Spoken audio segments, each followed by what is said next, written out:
नमस्कार, यो एभिन्यूज खबरको संकेत हो। तपाई अहिले एभिन्यूज एट 7 मा हुनुहुन्छ। म सुसन रामदाम। प्रारम्भमा मूल खबर। 9 राष्ट्रिय खेलकुद भव्य समारोहका बीच समापन गरिँदै पदकमा आर्मीको वर्चस्व 10औं संस्करण कर्णाली प्रदेशमा हुने।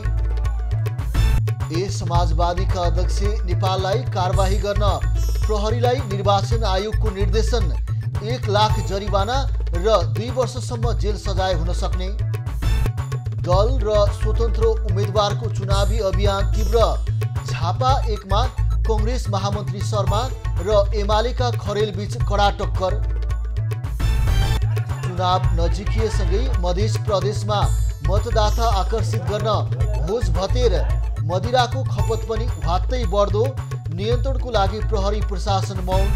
र पुरुष र महिला दुवै फुटबलमा एपीएफलाई स्वर्ण, पुलिस र आर्मी फाइनलमा पराजित।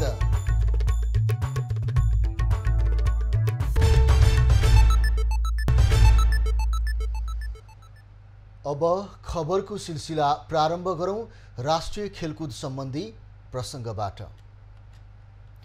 गण्डकी प्रदेशमा जारी नेपाली खेलकुदको कुम्भ मेला 9 राष्ट्रिय खेलकुद प्रतियोगिता पोखरामा समापन गरिँदैछ। गण्डकी प्रदेशको राजधानी पोखरा रङ्गशालामा बिहिबार विशेष समारोहका बीच प्रधानमन्त्री शेरबहादुर देउवाको उपस्थितिमा 9 राष्ट्रिय खेलकुद समापन कार्यक्रम भइरहेको छ। समापन समारोहमा प्रतियोगितामा सहभागी 11वटै टिमले मार्च पास गरेका छन्। एकताबद्ध देश खेलकुदको सन्देश भन्ने नाराका साथ आयोजना भएको 9 राष्ट्रिय खेलकुदमा कुल 404 स्वर्ण पदकको लागि प्रतिस्पर्धा भएको थियो। प्रतियोगितामा 11 टिमका 6157 खेलाडीले प्रतिस्पर्धा गरेका थिए। प्रतियोगिताको टिम च्याम्पियन त्रिभुवन आर्मी बनेको छ। गण्डकी प्रदेशमा आयोजना भएको 9 राष्ट्रिय खेलकुद प्रतियोगितामा विभागीय team Tribhuvan Army Club team champion बनेको हो। 172 स्वर्ण, 110 रजत र 89 काँस्य सहित कुल 371 पदक जित्दै आर्मीले टिम च्याम्पियनको ट्रफी उचालेको हो।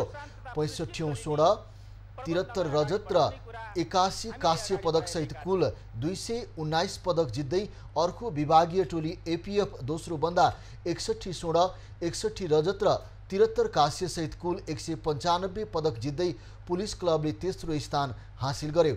यसैगरी 32 स्वर्ण, 31 रजत र 57 काँस्य सहित कुल 120 पदक जित्दै गण्डकी प्रदेश चौथो, 24 स्वर्ण, 47 रजत र 74 काँस्य पदक सहित कुल 145 पदक जितेर बागमती प्रदेशले पाँचौं, 10 स्वर्ण, 23 रजत र 50 काँस्य सहित कुल 83 पदक जितेको प्रदेश एकले छैठौं स्थान हासिल गरे। 10 स्वर्ण, 10 रजत, 43 काँस्य सहित कुल 63 पदक जितेर सुदूरपश्चिम प्रदेश सातौं स्थान हासिल गर्दा 10 स्वर्ण, 9 रजत र 7 काँस्य पदक सहित 26 पदक जितेर एनआरएनए आठौं स्थानमा रह्यो। 6 स्वर्ण, 22 रजत र 40 काँस्य सहित 68 पदक जितेर लुम्बिनी प्रदेश 9, 5 स्वर्ण, 8 रजत र 26 काँस्य सहित कुल 39 पदक जितेको मध्य प्रदेशले 10औं स्थान हासिल गर्यो। पुछारमा रहेको कर्णाली प्रदेशले 2 स्वर्ण, 4 रजत, 12 काँस्य पदक सहित कुल 18 पदक हात पार्यो। समापन समारोहमा 10औं संस्करणको राष्ट्रिय खेलकुद आयोजक कर्णाली प्रदेशलाई झण्डा हस्तान्तरण गरिएको छ। 10औं संस्करणको राष्ट्रिय खेलकुद 2081 सालको मङ्सिरमा कर्णालीमा आयोजना हुनेछ। 9 राष्ट्रिय खेलकुद अन्तर्गत पुरुष फुटबलको स्वर्ण पदक एपीएफ क्लबले जितेको छ।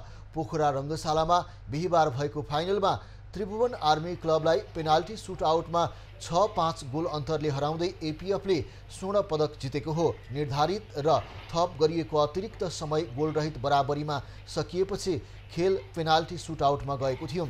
यसैगरी महिला फुटबलको स्वर्ण पनि एपीएफ क्लबले नै जितेको छ। बिहिबार स्याङ्जाको वालिङमा भएको फाइनलमा अर्को नेपाल पुलिस क्लबलाई 2-1 ले हराउँदै एपीएफले स्वर्ण जितेको हो। एपीएफलाई जित दिलाउन सावित्र भण्डारीले 2 गोल गरिन्। पुलिसका लागि निरु थापाले 1 सान्त्वना गोल फर्काइन्। निर्वाचन आयोगले नेकपा एकीकृत समाजवादीका अध्यक्ष माधव कुमार नेपालमाथि कारबाही प्रक्रिया अघि बढाउन जिल्ला प्रहरी कार्यालय रौतहटलाई निर्देशन दिएको छ। आयोगले निर्वाचन आचार संहिता विपरीत नेपालले आफूले चुनाव जिते देश बाहिर युवालाई रोजगारीको अवसर दिने भनेर प्रलोभन बाँडेको भन्दै निर्वाचन कसुर तथा सजाय ऐन अनुसार कारबाही प्रक्रिया अघि बढाउन निर्देशन दिएको हो। आयोगले अध्यक्ष नेपालले दिएको अभिव्यक्तिको भिडियो पनि प्रहरी कार्यालयलाई उपलब्ध गराएको छ। रौतहट क्षेत्र नम्बर 1 का प्रतिनिधि सभा सदस्यका उम्मेदवार रहेका नेपालले आइतबार एक चुनावी कार्यक्रममा आफूले चुनाव जिते फ्री भिसा फ्री टिकटमा वैदेशिक रोजगारीमा पठाउने आश्वासन दिएका थिए। निर्वाचन कसुर तथा सजाय सम्बन्धी ऐन 2073 को दफा 20(1)(च) मा कुनै उम्मेदवार वा प्रतिनिधिले कुनै लोभ लालच वा आर्थिक प्रलोभन देखाउन नपाउने व्यवस्था छ। यसो गरेमा 1 लाखसम्म जरिवाना वा 2 वर्षसम्म कैद वा दुवै सजाय हुने ऐनमा व्यवस्था छ। राजनीतिक दलहरूले गठबन्धन गरेर मतदाताहरूको स्वतन्त्र विवेकमा अंकुश लगाउन खोजेको आरोप पूर्व प्रमुख निर्वाचन आयुक्तहरूले लगाएका छन्। काठमाडौँमा आयोजित अन्तर्क्रियामा पूर्व प्रमुख निर्वाचन आयुक्त सूर्य प्रसाद श्रेष्ठले राजनीतिमा गठबन्धन स्वाभाविक भए पनि मतदान अघिको गठबन्धनले भने मतदातालाई अप्ठ्यारो पार्ने बताएका हुन्। संविधानले 33% दिएको महिला अधिकारलाई पार्टीहरूले निर्वाचनमा 9% मा झारेर अन्याय गरेको उनको भनाइ छ। दिँदै दिएन 33% भनेकै थियो यो डाइरेक्ट इलेक्सनमा, त्यो दिँदै दिएन। जनजातिको प्रतिनिधित्व पनि उचित तरिकाले भएन भन्ने छ। पूर्व प्रमुख निर्वाचन आयुक्त नीलकण्ठ उप्रेतीले निर्वाचन प्रणालीमा सुधार गर्नुपर्ने आवश्यकता रहेको बताए।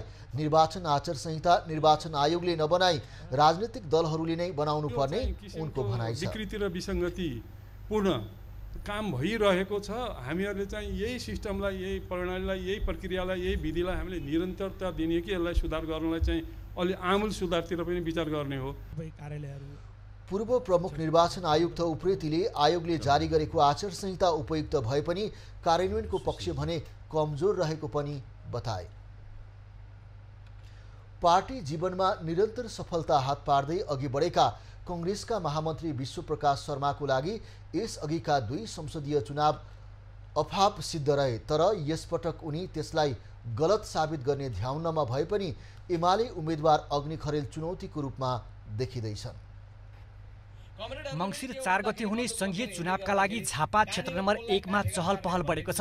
नेपाली कांग्रेसका महामन्त्री विश्वप्रकाश शर्मा र एमालेका स्थायी कमिटी सदस्य एवं पूर्व कानून मन्त्री अग्नि खरेल बीच हुने प्रतिस्पर्धालाई रोचक ढंगले हेरिएको छ। शर्मा र खरेलसँगै झापा 1 मा प्रतिनिधि सभामा 15 र प्रदेश सभामा 2 क्षेत्रबाट 16 जना उम्मेदवार चुनावी दौडमा छन्। प्रतिनिधि सभाका राप्रपा नेपालका उम्मेदवार सन्तराज कार्कीले उम्मेदवारी फिर्ता लिएका छन्। झापा 1 मा मुख्य प्रतिस्पर्धा कांग्रेस, माओवादी र नेकपा एकीकृत समाजवादीका गठबन्धनका उम्मेदवार बीच हुने देखिन्छ। झापा 1 मा दुवै प्रतिस्पर्धी ढुक्क हुने अवस्थामा नरहेको दुवैको चुनावी प्रचार शैलीमा समेत देखिएको छ। आफ्नो स्थानीय क्षेत्रको लाभ शर्मालाई रहेको छ भने परम्परागत जनमतका हिसाबले एमाले बलियो रहेकाले यसको लाभ भने खरेलले पाउने अड्कलबाजी गरिएको छ। मलाई के लाग्छ भने यहाँभन्दा अगाडिका प्रतिनिधिहरूले गरेका कमी कमजोरीहरू विकास निर्माणसँग नगाँसिएको, कार्यकर्तासँग नगाँसिएको, जनतासँग नगाँसिएको कुराको अनुभूति उहाँले व्यक्त गर्नुभएको होला। त्यो अनुभूतिलाई त्यस रूपमा अब अगाडि बढ्न दिँदैन एमाले र मैले। खास गरिकन हामी गम्भीरतापूर्वक जनताको समस्या समाधान गर्न लागेका थियौँ र छौँ। शर्मालाई आफ्नो लोकप्रियता र स्थानीय उम्मेदवार भएको आधारमा एमालेको ठूलो जनमत आफूतिर तान्नुपर्ने चुनौती थपिएको छ। 2074 को स्थानीय चुनावमा यो क्षेत्रमा वाम गठबन्धन झण्डै 14,000 मतान्तरले अघि रहेको पाइएको छ।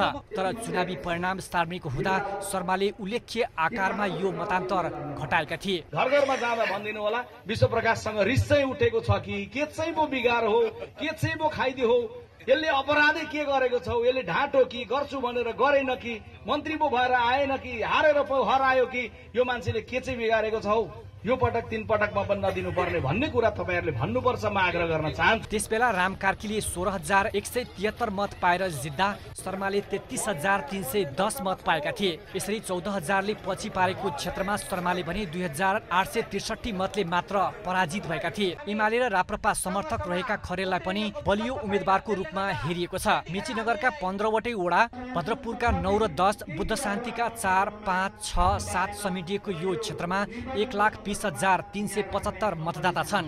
यो क्षेत्रमा उम्मेदवारी दर्तापछि भने राप्रपाको मत विभाजित भएको छ। प्रदेशसभाको क्षेत्र नम्बर ख पाएको राप्रपाबाट सबिना बजगाई उम्मेदवार बनेकी छिन्। टिकट नपाएपछि राप्रपाका पुराना नेता कल्याण खड्काले राप्रपा नेपालबाट उम्मेदवारी दिएका छन्। मुक्ति पौडेल, झापा। प्रतिनिधि सभा र प्रदेश सभाको निर्वाचनको लागि दल र स्वतन्त्र उम्मेदवार चुनावी मैदानमा छन्। चुनावी भेला र घर दैलो गर्दा चुनावको रौनक छाइसकेको छ भने चुनावी परिणामबारे चर्चा समेत सुरु हुन थालेको छ। बाँकेको सदरमुकाम नेपालगञ्जसँग जोडिएको बाँके क्षेत्र नम्बर 2 मा हेभी वेटका कारण चुनावी प्रतिस्पर्धा रोचक देखिएको छ। नेपाली काङ्ग्रेसका सभापति तथा पूर्व प्रधानमन्त्री स्वर्गीय सुशील कोइरालाको निर्वाचन क्षेत्र भएकाले पनि यो क्षेत्रको निर्वाचनलाई विशेष महत्त्वका साथ हेरिएको छ। त्यसमा पनि मोहम्मद इस्तियाक राई र नेपालगञ्ज उपमहानगरपालिकाका निवर्तमान प्रमुख डाक्टर धवल शमशेर राणा चुनावी मैदानमा हुँदा चर्चाको विषय बन्ने गरेको छ। दुवै उम्मेदवार अहिले भोट माग्न घर दैलोमा व्यस्त छन्। हामीले विगत 4.5 वर्ष पौने 5 वर्ष यानी गएको कार्यकालमा हामीले के गर्यौं भन्ने त्यसको उपलब्धि सहित हामीले जनताका माझमा पुर्याइरहेछौं। हामी दुईटा राष्ट्रवादी शक्ति एक ठाउँमा उभिएको छौं। प्राथमिकता भनेको देशमा सुख शान्ति र समृद्धिको लागि हो।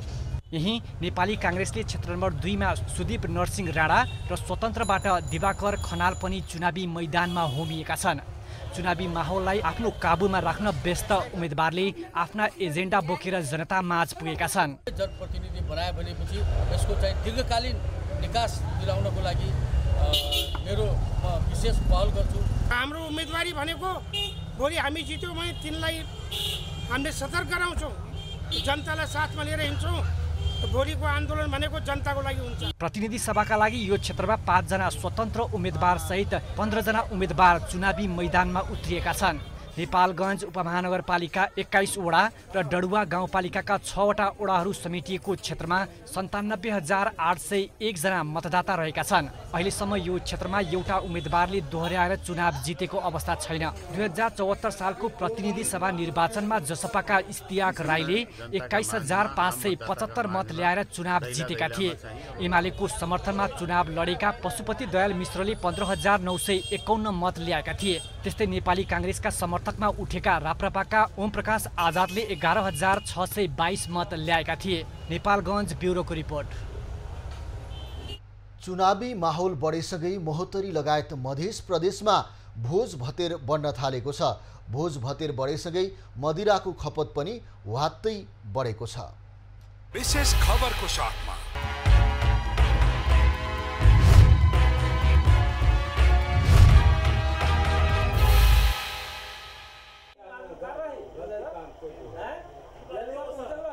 महोत्तरीमा ग्रामीण क्षेत्रका एकै उम्मेदवारले एकै दिन दर्जनभन्दा बढी स्थानमा एकैचोटि भोज चलाएका छन्। साँझपख चल्ने धेरैजसो भोजमा मदिराको पनि व्यवस्था गरिएको देखिन्छ। चुनाव नजिकिएसँगै ग्रामीण क्षेत्रमा घरेलु मदिराको बिक्री समेत बढेको छ। लोकल मदिराहरू सबै योहरू बन्द गर्नुपर्छ, असर पार्छ। त्यो खाएर विकृतिहरू धेरै नै गन्धाहरू ल्याउँछ, नराम्रोहरू बोल्न सक्छ, चुनावलाई असर पार्छ। असोजसम्म प्रति लिटर 100 रुपैयाँमा पाइने घरेलु मदिराको मूल्य अहिले लिटरमै दोब्बर पुगेको छ। निर्वाचनको समय नजिकै गर्दा महोत्तरीको मदिरा बिक्री गर्ने होटेलमा नेता कार्यकर्ताको साँझपख भिड बढेको विक्रेताहरूको भनाइ छ। दिनभर मत माग्ने, प्रचार प्रसारमा जाने कार्यकर्ता रिझाउन उम्मेदवारले बेलुका नखुवाई नहुने परम्परा बढेको छ। अब मदिरा सहित चुनावको कल्पना गर्न सकिँदैन। त्यसैले उम्मेदवारलाई चुनाव महँगो भएको छ। मदिरा नियन्त्रणमा चासो नदिएको प्रहरीलाई आरोप छ, तर प्रहरी भने प्रयास भइरहेको बताउँछ। ग्रामीण क्षेत्रहरूमा पनि प्रहरी सक्रिय छ। थुप्रै अवैध खालका भट्टीहरू, अवैध भट्टी पसल सञ्चालकहरूलाई हामीले पक्राउ गरेर कानुनी दायरामा ल्याएका छौँ र थुप्रै मदिराहरू नष्ट गर्ने काम भएको छ। यो हामीले यो अभियानलाई निरन्तर जारी नै राखेका छौँ। घरेलु मदिरा र अत्याधिक मदिरा सेवनका कारण जनस्वास्थ्यमा समेत गम्भीर असर पार्ने भए पनि त्यसमा ध्यान नपुगेको स्वास्थ्य कर्मीको भनाइ छ। मदिरा भनेको धेरै नै नराम्रो कुरा हो।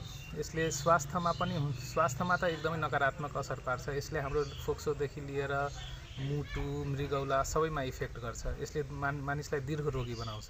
अवैध मदिरा भट्टी उत्पादन तथा बिक्री वितरण भइरहेको अवस्थामा आन्तरिक राजस्व कार्यालयले पनि कारबाहीमा खासै चासो देखाएको छैन। यो अनुगमन मूल्याङ्कन त्यति जति प्रभावकारी हुनुपर्ने थियो त्यति प्रभावकारी चाहिँ भइरहेको छैन। यसको लागि हामी जिल्ला प्रशासन कार्यालय भयो, अनि जिल्ला प्रहरी कार्यालय लगायत सुरक्षा निकायसँग समन्वय गरेर फेरि अनुगमन मूल्याङ्कनलाई तीव्र बनाउने, छिटै तीव्र बनाउने प्लानमा छौँ। प्रतिनिधि सभा र प्रदेश सभाको चुनाव नजिकिएसँगै स्वदेशी घरेलु मदिराको पनि खपतमा उल्लेख्य वृद्धि भएको छ। चुनाव नजिकिएसँगै यसको कारोबार उकालो लाग्दछ। कमलेश मण्डल, महोत्तरी।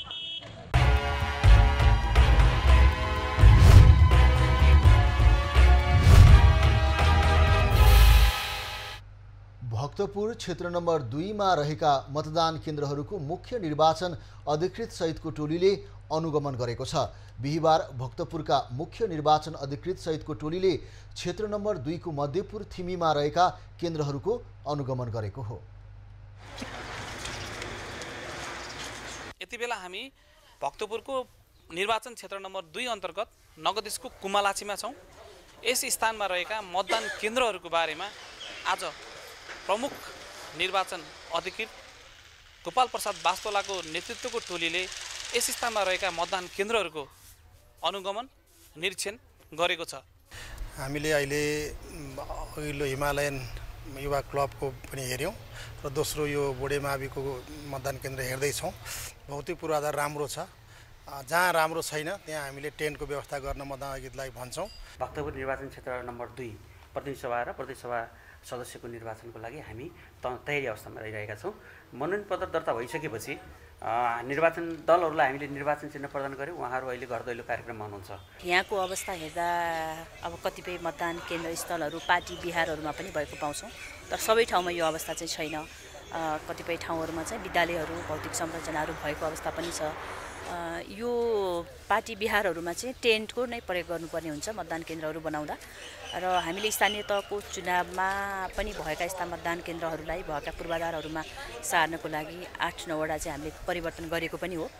107 वटा मतदान केन्द्र रहेको यस निर्वाचन क्षेत्रमा समग्र सुरक्षा स्थिति अत्यन्तै शान्तिपूर्ण रहेको हामीलाई प्रमुख जिल्ला अधिकारीले पनि जानकारी गराउनु भएको छ। प्रहरी प्रशासनलाई 24 घण्टा अगाडि नै जानकारी गराउनुपर्छ र त्यो अवस्था हुँदाखेरि चाहिँ हामी समन्वय गरेर एउटा राजनीतिक दलको र अरू राजनीतिक दलको चाहिँ दोहोरो नपर्ने गरी शान्ति सुरक्षाको व्यवस्था मिलाउँछौँ।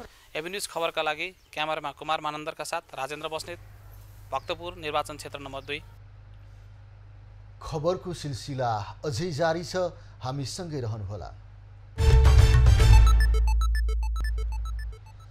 अब बाँकी खबर। प्रधानमन्त्री शेरबहादुर देउवाले प्रकृति संरक्षणको लागि ठोस तथा उपलब्धिमूलक कार्यक्रम तर्जुमा गर्न सम्बन्धित निकायलाई निर्देशन दिएका छन्।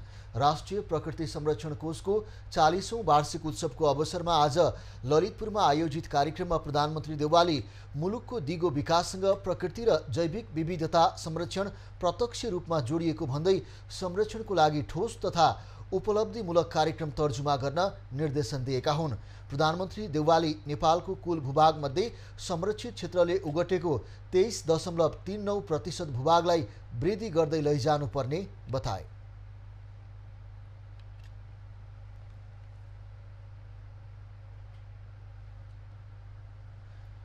प्रधानमन्त्री देउवाले प्रकृति संरक्षणको क्षेत्रमा काम गर्ने निकायबीच समन्वय र सहजीकरण हुनु अति आवश्यक रहेको धारणा पनि राखे। जैविक विविधता संरक्षण र जलवायु परिवर्तनको क्षेत्रमा धेरै काम गर्नुपर्ने उल्लेख गर्दै प्रधानमन्त्री देउवाले यसबाट नेपाल र नेपालीले धेरै लाभ लिन सक्ने विश्वास व्यक्त गरे।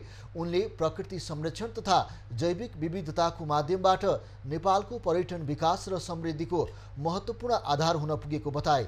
प्रधानमन्त्री देउवाले नेपालले बाघ संरक्षणको क्षेत्रमा उल्लेखनीय सफलता हासिल गरेको जनाउँदै पछिल्ला वर्षमा नेपालबाट अन्तर्राष्ट्रिय समुदाय सामु सकारात्मक सन्देश प्रभाव भएको उल्लेख गरे। कार्यक्रममा प्रकृति, वन र वन्यजन्तु संरक्षणको क्षेत्रमा उल्लेखनीय योगदान पुर्याउने विश्वनाथ उप्रेतीलाई 1,25,000 राशिको संरक्षक संरक्षण पुरस्कारबाट सम्मान गरिएको छ।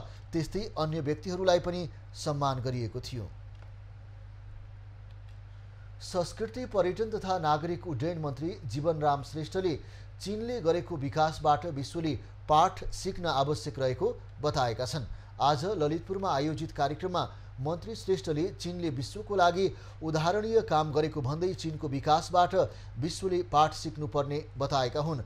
मन्त्री श्रेष्ठले चीनको विकासले नेपाल पनि लाभान्वित हुने भन्दै नेपालको विकासमा चीन सरकारले गरेको सहयोग अविस्मरणीय रहेको बताए।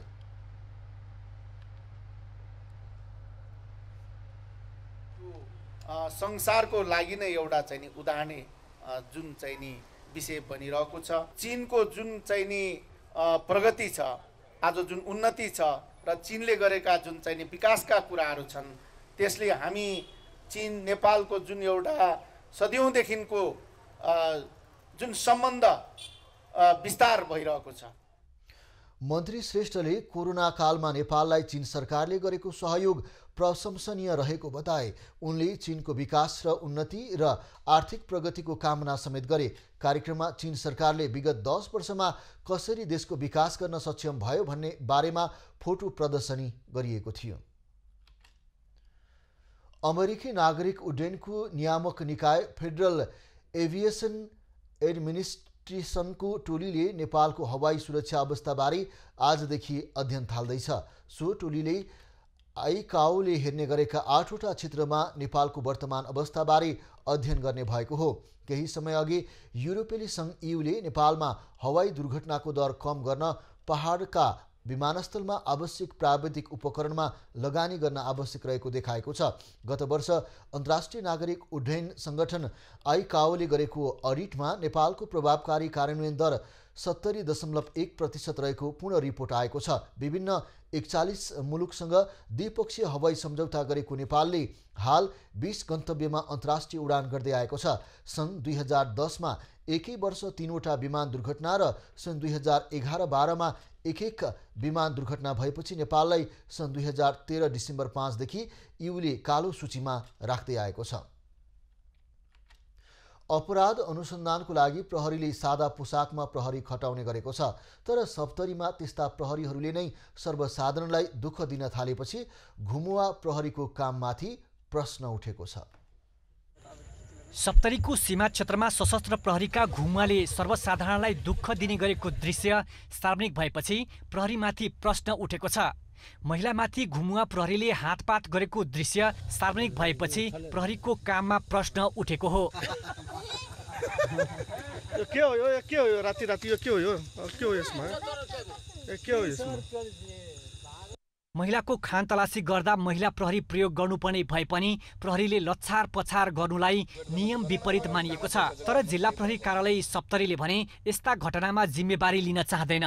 धेरै नै हामीले सरसामानहरू समातेर भन्सार बुझाएको अवस्थाहरू छ। दैनिक जसो हामी हिजो मात्रै हामीले 1,66,000 बराबरको सामान र यो महिना मात्रै हामीले 38 लाख भन्दा बढीको सरसामानहरू सवारी साधन समेत हामीले भन्सार मानिस समेत पक्राउ गरेर भन्सारमा बुझाएको हाम्रो तथ्याङ्क यहाँलाई म देखाउँछु।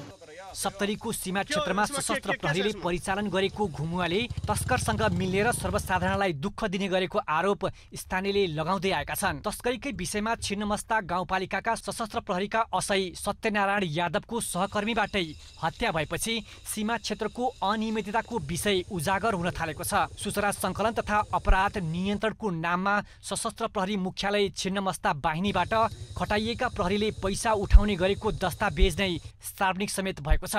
एबी न्यूज खबरलाई प्राप्त दस्तावेजले घुमुवा प्रहरीले सीमा क्षेत्रमा रहेका तस्करबाट महिनावारी रूपमा पैसा उठाउने गरेको देखिएको छ। घुमुवाले उठाउने गरेको रकम माथिल्लो तहसम्म जाने अनुमान गरिएको छ। बैजनाथ यादव, सप्तरी। गत वर्ष कार्तिक पहिलो साताको बेमौसमी वर्षाले धानबालीमा पुगेको क्षतिपूर्ति सुर्खेतका किसानले अझै पाउन सकेका छैनन्। 1 वर्षदेखि राहतको लागि विभिन्न निकायमा धाए पनि राहत नपाएको किसानको भनाइ छ।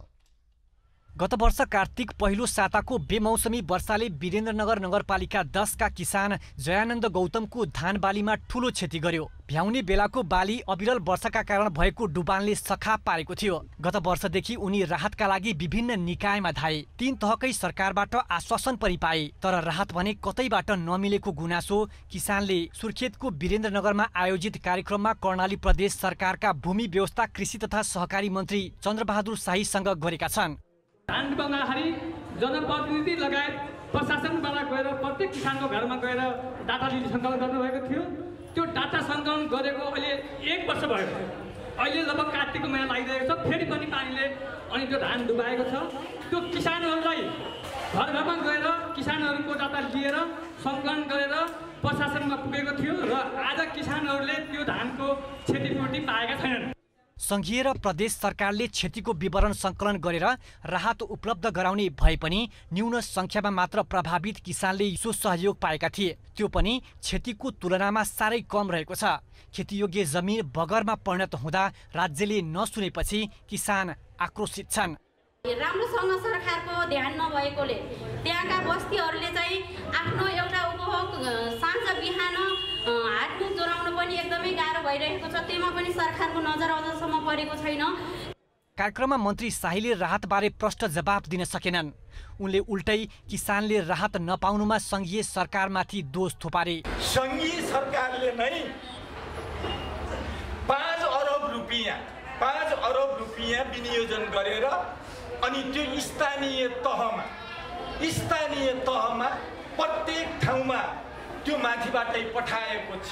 शाहीले ग्रामीण भेगमा कृषि कर्म गरिरहेका महिलाहरूको प्रोत्साहन तथा अनुदानका कार्यक्रमका लागि आवश्यक कानुन निर्माण गरिने आश्वासन भने दिए। यो वर्ष पनि असोज 19 गते 1 साता परेको अविरल वर्षाले पोहोरकै अनुपातमा धानमा क्षति पुगे पनि किसान राहत पाउने आशामा देखिँदैनन्। यसकुमार चापाई, सुर्खेत। धितोपत्र बजारमा शेयर कारोबार मापक नेप्से परिसूचक बिहिबार झिनो अङ्कले ओह्रालो लागेको छ। नेपाल स्टक एक्सचेन्जका अनुसार नेप्से परिसूचक 1.38 अङ्कले ओह्रालो लागेर 1844.14 मा सीमित भएको छ। यस्तै ठूला कम्पनीको कारोबार मापन गर्ने सेन्सिटिभ परिसूचक 0.09 अङ्कले उकालो लागेर 363.05 मा पुगेको छ।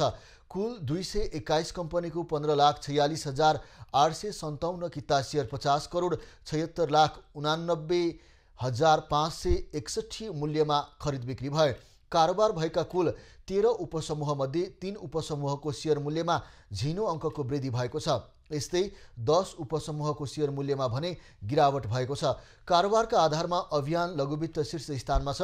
सो कम्पनीको 3 करोड 69,52,901 बराबरको कारोबार भयो। सयपत्री hydro power 9.97, Bindabasini hydro power 4.37, विशाल बजार कम्पनी 4.04, नारायणी डेभलपमेन्ट बैंक 3.40 र रुरु जलविद्युत परियोजनाका लगानीकर्ताले 2.70% कमाएका छन्। त्यस्तै सेन्चुरी बैंकको ऋणपत्र 7.73, सामुदायिक लघुवित्त 7.67, अभियान लघुवित्त 6.59, हिमालयन पावर पार्टनर 5.61 र अप्पर हेवाखोला हाइड्रो पावरका लगानीकर्ताले 5.56% गुमाएका छन्।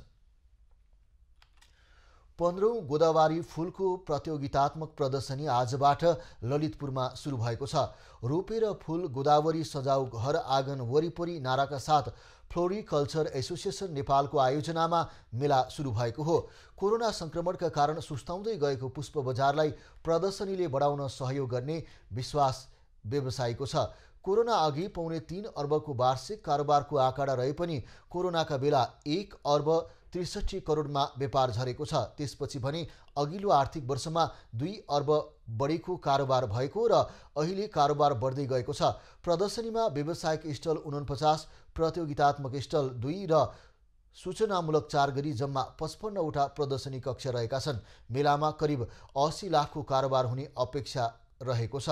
प्रदर्शनीमा सहभागी नर्सरी र फर्महरूले उत्पादन गरेको गोदावरी फूलको 5 वटा प्रजातिमा प्रतिस्पर्धा गराइनेछ। सयपत्री, मखमली तथा अन्य सिजनल फूल तथा बिरुवा समेत प्रदर्शनीमा राखिएको छ। पुष्प मेला आइतबारसम्म चल्नेछ। सरकारले नेपाली मौलिक बाजाहरूको संरक्षण गर्न नसक्दा व्यवसाय नै सङ्कटमा परेको व्यवसायीहरूले गुनासो गरेका छन्। तिहारमा देउसी भैलो खेल्नेले मादल किन्ने भए पनि अहिले मादलको ठाउँमा साउन्ड सिस्टम प्रयोगमा आउँदा मादल व्यवसाय सङ्कटमा परेको हो। विगतमा तिहारलाई लक्षित गरी मादल उत्पादन गर्न भ्याइ नभ्याइ हुने गरे पनि यो वर्ष भने बजारबाट माग नै नआएको गुनासो व्यवसायीले गरेका छन्।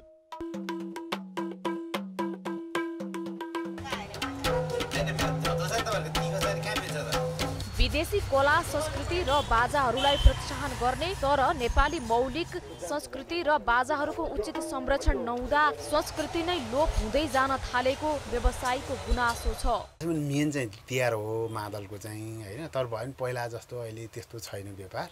मादल विभिन्न जात जातिका कला संस्कृति अनुसार नेपालीहरूले मात्रै प्रयोग गर्ने गरेका छन्। नेपाली मादललाई अन्तर्राष्ट्रिय बजारमा पुर्याउन सके मादल व्यवसायको समेत संरक्षण हुन सक्ने व्यवसायीको भनाइ छ।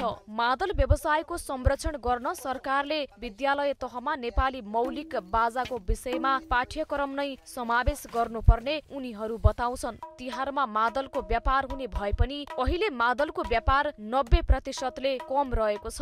नेपालको मौलिकता के हो, नेपालको विशेषता के हो, विभिन्न कला झाँकी भने के हो, नेपालको संस्कृति के हो, त्यसलाई चाहिँ अलिकति नेपाल सरकारबाट नै आफ्नो मौलिकतालाई बचाएर राख्नुपर्छ जस्तो लाग्छ। सरकारले नि हामीलाई चाहिँ लोनमा चाहिँ अलिकति ब्याज कममा हैन, हामीले चाहिँ नेपाली प्रोडक्ट हो यो अनुसारले चाहिँ गर्न पाए हुन्थ्यो भने यसमा फेरि मादल मात्रै नपारौँ कि नेपाली प्रोडक्टलाई पारौँ। नेपाली मादलको समेत माग हुन छाडेको अवस्थामा भारतीय मादल नेपालमा बिक्री वितरण हुन थालेपछि समस्या बढेको छ। नेपाली बजारमा मादलको मूल्य 1500 देखि 6000 सम्म पर्ने गरेको छ। मादल बनाउने सम्पूर्ण कच्चा पदार्थ नेपाली नै प्रयोग हुने गरेको छ। नेपाल राष्ट्र बैंकको टक्सार विभागमा सुन र चाँदीका असर्फी खरिद गर्नेको भिड लागेको छ। तिहारको समयमा विभागले सुन र चाँदीका सिक्काहरू बिक्री वितरण गर्दै आएको छ। यसपटक चैत्रदेखि नै सुन र चाँदीका असर्फी बिक्री वितरण गर्दै आए पनि अहिले तिहारको बेला चाप बढेको टक्सार विभागले जनाएको छ। तिहारको बेलामा चाहिँ जुन एउटा बहुमूल्य धातुहरू खरिद गर्ने एउटा प्रचलन रहेको, जुन एउटा परम्परागत मान्यता जुन रहेको छ, त्यसले गर्दाखेरि चाहिँ यो तिहारमा अलिकति चाप परेको मात्रै हो, नत्र नै हामीले चैतदेखि यो निरन्तर रूपमा बिक्री वितरण गर्दै आइरहेको कुरो हो। आइतबारसम्म हरेक खरिदकर्तालाई खाली हात नफर्काउने गरी बिक्रीको व्यवस्था विभागले मिलाएको छ। गत वर्ष परीक्षण उत्पादन मात्र गरेको र पुरानो मौजुदात बिक्री वितरण गरे पनि यसपटक व्यावसायिक रूपमा उत्पादन गरिएको असर्फी बिक्री गरेको छ। 2.5 ग्राम, 5 ग्राम र 10 ग्रामका सुन तथा चाँदीको असर्फी खरिद गर्न सकिने विभागले जनाएको छ। वातावरण विभागले शुक्रबारदेखि प्लास्टिक जन्य फूलगुच्छाको उत्पादन, आयात बिक्री वितरण रोक्न माइकिङ तथा अनुगमन गर्ने भएको छ। तिहार र छठको मुखमा सरकारले सूचना जारी गर्दै प्लास्टिक जन्य फूलगुच्छाको आयात बिक्री वितरणमा रोक लगाएको हो। तिहार र छठ नजिकैसँगै बजारमा प्लास्टिक जन्य फूलमालाहरू बिक्री बढ्ने भएकाले बिक्री वितरणमा रोक लगाउने सरकारको उद्देश्य रहेको वातावरण विभागले जनाएको छ। तिहार लगायतका यस्ता चाडपर्वहरूमा प्लास्टिक जन्य फुलहरूको प्रयोग नहोस् भन्ने हिसाबले हो। त्यसले गर्दाखेरि हामीले यसको आयात त चाहिँ साउनदेखि नै रोकिसकेका छौँ। जस्तै तपाईँले भन्सारबाट अहिले चाहिँ यी फुलहरू अथवा फुलका मालाहरू यस्ता चिजहरू चाहिँ जुन प्लास्टिकबाट बनेको छ ती चिजहरू आयात गर्न पाइँदैन। सरकारले गत साउनदेखि नै प्लास्टिक जन्य फूलमालाहरूको आयात प्रतिबन्ध लगाएको थियो। प्लास्टिक जन्य फूलमालाहरू बिक्री वितरण गर्ने र प्रयोग गर्नेहरूको लागि सरकारले आज सूचना प्रकाशित गरेको छ। तिहार र छठ जस्ता पर्वहरूमा प्लास्टिक जन्य फूलमाला प्रयोग नगर्न आग्रह गर्दा गर्दै पनि बजारमा बिक्री वितरण गरेको अनुगमनमा भेटिएमा तत्काल 1 लाख रुपैयाँसम्म जरिवाना गरिने विभागले जनाएको छ।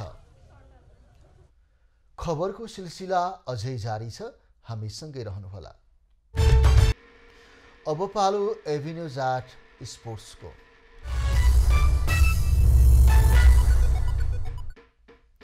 9 राष्ट्रिय खेलकुद अन्तर्गत एथलेटिक्स 5000 मिटर दौड पुरुषमा विभागीय टोली एपीएफका गोपीचन्द्र पार्कीले बिहिबार स्वर्ण पदक जितेका छन्। पोखरा रङ्गशालाको ट्र्याकमा भएको अन्तिम दिनको खेलमा पार्कीले निर्धारित दूरी 14 मिनेट 29.67 सेकेन्डमा पुरा गर्दै स्वर्ण पदक जितेकी हुन्। यसअघि 10,000 मिटर दौडमा गोपीचन्द्रले रजत पदक जितेका थिए। एथलेटिक्स 200 मिटर दौडमा पुरुषतर्फ एपीएफका शिवराज पार्की र महिलातर्फ लुम्बिनी प्रदेशकी निशा चौधरीले स्वर्ण पदक जितेका छन्।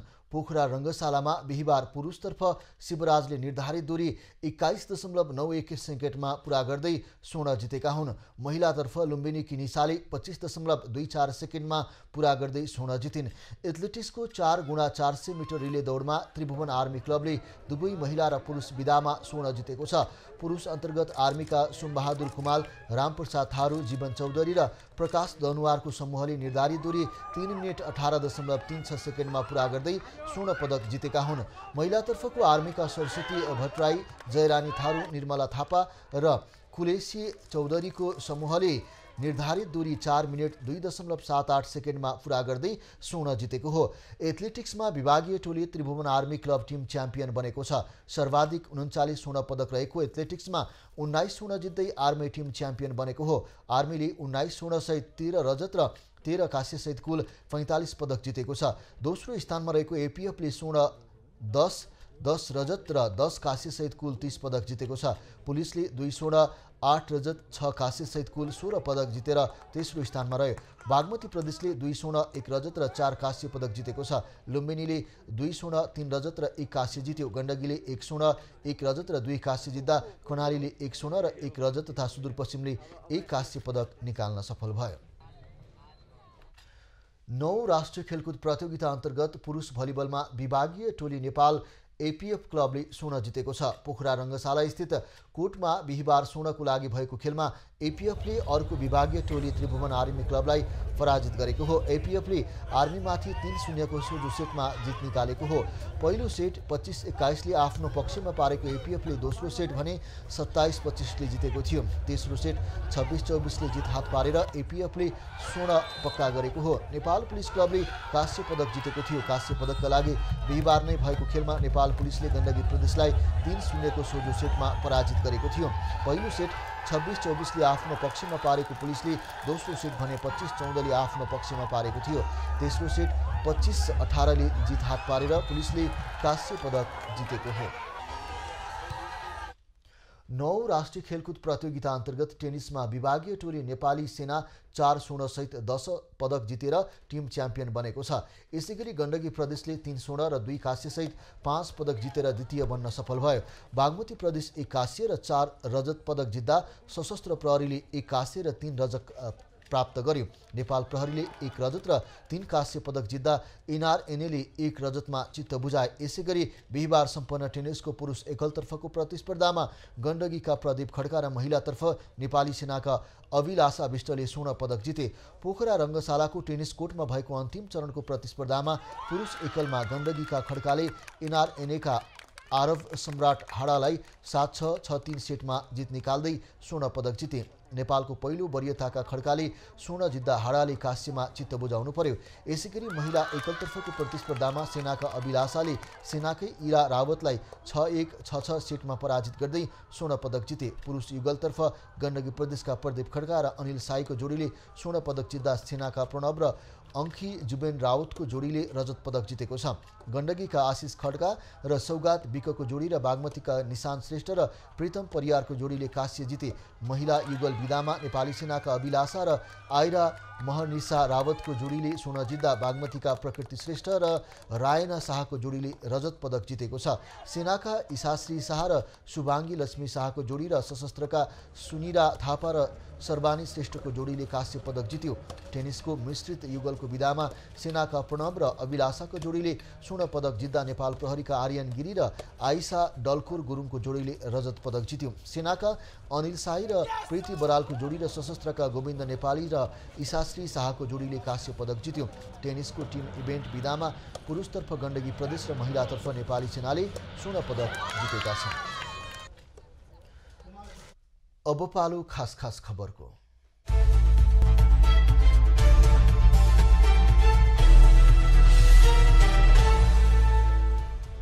नेपालमा थप 53 जनामा कोरोना संक्रमण पुष्टि भएसँगै सक्रिय संक्रमितको संख्या 727 पुगेको छ। थप 51 संक्रमित निको भएका छन्। कोरोनाका कारण बिहीबार पनि कसैको मृत्यु नभएको स्वास्थ्य मन्त्रालयले जनाएको छ। नेपाली बजारमा अमेरिकी डलरको भाउ ऐतिहासिक उचाइमा पुगेको छ। आज डलरको भाउले नयाँ उचाइ कायम गरेको हो। नेपाल राष्ट्र ब्याङ्कले आज 1 अमेरिकी डलरको बिक्री दर 133 रुपैयाँ 14 पैसा तोकेको छ। त्यस्तै खरिद दर 132 रुपैयाँ 54 पैसा कायम भएको छ। जीव दुर्घटनामा परेर 8 जनाले ज्यान गुमाएपछि बझाङको मस्टा शोकमा डुबेको छ। जीव दुर्घटनामा परेर पालिकाभित्रका 8 जनाको मृत्यु भएको शोकमा मस्टा गाउँपालिकाले आज शोक बिदा दिएको छ। बुधबार सदरमुकाम चैनपुरको शिवदेवी मन्दिरमा मेला भरेर घर फर्किरहेका मस्टा गाउँपालिकाका यात्रु सवार जीव दुर्घटनामा परेको थियो। बर्दियाको ठाकुर बाबामा एउटा पाटे बाघ नियन्त्रणमा लिएको छ। बाघले गाई गोरु बाख्रा र मानिसहरूमा आक्रमण गरेपछि बाघ नियन्त्रणमा लिएको हो। नियन्त्रणमा लिएको बाघलाई बर्दिया राष्ट्रिय निकुञ्जको उद्धार केन्द्रमा राखिएको छ। काठमाडौँ उपत्यकाको अधिकतम तापक्रम घटेको छ। मौसम बदली हुन थालेसँगै अधिकतम तापक्रम घट्न थालेको हो। अस्ति 25 डिग्री सेल्सियस रहेको अधिकतम तापक्रम हिजो 24.5 डिग्री सेल्सियसमा झरेको छ। न्यूनतम तापक्रम भने केही दिन यता 12 डिग्री सेल्सियसको हाराहारीमा छ। भारतको मध्य प्रदेशको मुरैनामा एक पटका गोदाममा विस्फोट हुँदा 6 जनाको मृत्यु भएको छ। विस्फोटले पुरा घर नै ध्वस्त भएको छ। भग्नावशेषमा थप मानिसहरू पुरिएको आशंका गरिएको छ। T20 विश्वकपमा श्रीलङ्काले लगातार दोस्रो जित हात पारेको छ। आज भिक्टोरियाको दक्षिण जिलोङमा भएको खेलमा श्रीलङ्काले नेदरल्यान्ड्सलाई 16 रनले पराजित गरेको हो। श्रीलङ्काले दिएको 163 रनको लक्ष्य पछाएको नेदरल्यान्ड्सले निर्धारित 20 ओभरमा 9 विकेट गुमाएर 146 रनमा समेटेको हो।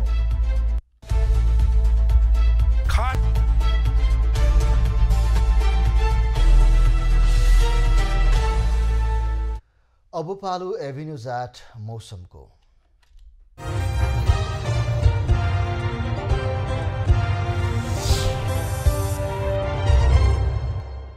गत 24 घण्टामा मुलुकको विभिन्न भागमा पश्चिमी र स्थानीय वायुको सामान्य प्रभाव रह्यो। पहाडी भूभागमा पश्चिमी वायुको सामान्य प्रभाव रहेको छ। आज सुदूरपश्चिम लुम्बिनी कर्णाली र गण्डकी प्रदेशमा आंशिकदेखि सामान्य बदली भई सामान्यतया मौसम सफा रह्यो। आज राति सुदूरपश्चिम लुम्बिनी गण्डकी कर्णाली प्रदेशका 1-2 स्थानमा हल्का वर्षा हुने जल तथा मौसम पूर्वानुमान महाशाखाले जनाएको छ।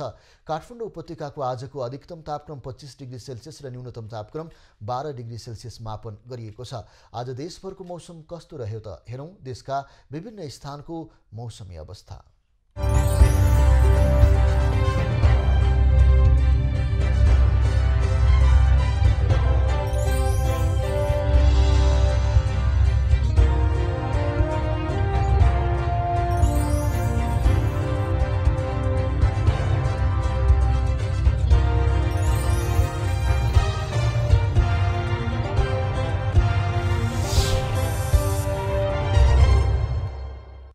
अहिलेलाई खबरको क्रम यति नै। एभिन्यूज खबरका यी सहित अन्य विस्तृत खबरको लागि www.avenews.tv लगइन गर्न सक्नुहुनेछ। युट्युब, फेसबुक र ट्विटरमा पनि हामीलाई फलो गर्न सकिनेछ। खबरभित्रको खबरको लागि हेर्दै रहनुहोला एभिन्यूज खबर। नमस्कार।